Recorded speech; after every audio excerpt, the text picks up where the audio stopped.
Hey guys, it's Silver Snorlax, and I am back today with an announcements video. Just recently, PSA released information about how they are changing up their slabs, how they slab cards, as well as enhanced safety features. So I thought that was something that was pretty cool. So this video, obviously not pertaining too much to Pokemon so much as it is PSA and how they're now slabbing cards. So what I'm going to do is I'm going to kind of review some of the differences that you'll see with some of the newer slabs coming out, as well as review some of the old slabs, so you guys can compare a little bit. I've got in front of me one of the old slabs that they used to use. Basically, this label on the back here is what they're changing in terms of safety. This is a silver colored label. Let's see how well I can show that off on camera. I know it's in a little plastic sleeve, but you can tell that's a silver color. And what they're doing is, for the labels at least, they're changing it to a hologram. You see how there's kind of a rainbowed color effect right there? You'll actually notice a very similar technology on United States currency. The bills, at least, new $100 bills in particular, now have like a hologram on them. They're pretty cool looking. And basically what this is, it's got PSA and DNA written on the back here, so it's incredibly difficult to copy. Because while we don't see it in the Pokemon industry or the Pokemon markets, we don't see fake cards come up all that often. You see it more with sports cards. But you will see, the only thing you see with Pokemon, you see like false auctions. You don't see like false slabs.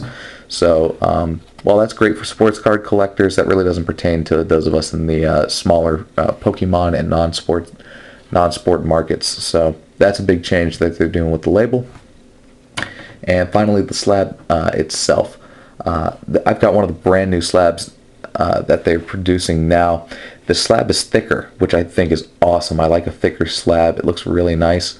The way they are designed now, they're still able to stack with some of the older slabs, because the older slabs are stackable if you don't have them in the sleeve. These do the same thing. They work with new and old, so you can just stack them on top of one another if you don't sleeve them.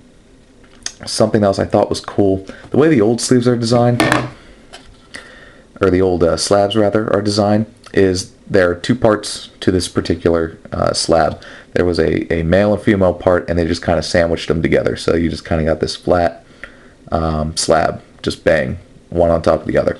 And what that did is it created kind of like a line or a crease. I don't know how well that's going to come up on camera. You can see there's kind of a general line that runs right alongside it. And for those of you who have your own cards, you'll actually be able to see it and look at it yourself. Versus the new slab, which doesn't have that line. Instead, what they've done is they've taken two parts. This front part is actually bigger than the back part, and they've kind of enveloped it over top. So basically what you get now is one solid looking card, one solid looking slab, which I think looks a heck of a lot nicer. I like it a lot more. I've never been huge on PSA slabs, but I tell you what, it really doesn't matter about the slab. It matters about that label right there more than anything else. That's where your resale value is at, and that's big for collectors too. But I definitely think this is a step in the right direction for PSA. From what I'm understanding, PSA is kind of working through their back stock a little bit on the old slabs, trying to kind of liquidate those, get them through, and then mostly sports cards are getting the new slabs. Like I just got an order in not all that long ago, and all the Pokemon cards were in the old slabs, new labels, but old slabs. Same order, I got new slabs on all the sports cards with the new labels. So I'm not real sure how they're working through their back stock and all that stuff, but apparently that seems to be what they're doing. Apparently over time they're going to eliminate the old slabs and just move straight into the new ones at some point. Additionally, PSA released information that they'll be doing aggressive grading specials, re-encapsulation specials for those who want the new slabs. So we'll see as time progresses. I'll post videos about that if somebody's interested in that. If you're interested in having cards reslabbed into the new cases, let me know. I'm not real sure if anybody out there will, as I'd imagine it'd be, even with fairly aggressive grading specials, I'd imagine it's still fairly expensive, $4 or $5 a card plus your shipping. So we'll kind of see as that goes. But super excited that PSA is taking a step in what I believe is the right direction. I believe the newer slabs look a little bit nicer. They have a nicer feel to them more than anything else. Thicker slabs tend to be big in the community. That's why Beckett in particular has such a nice eye appeal to it.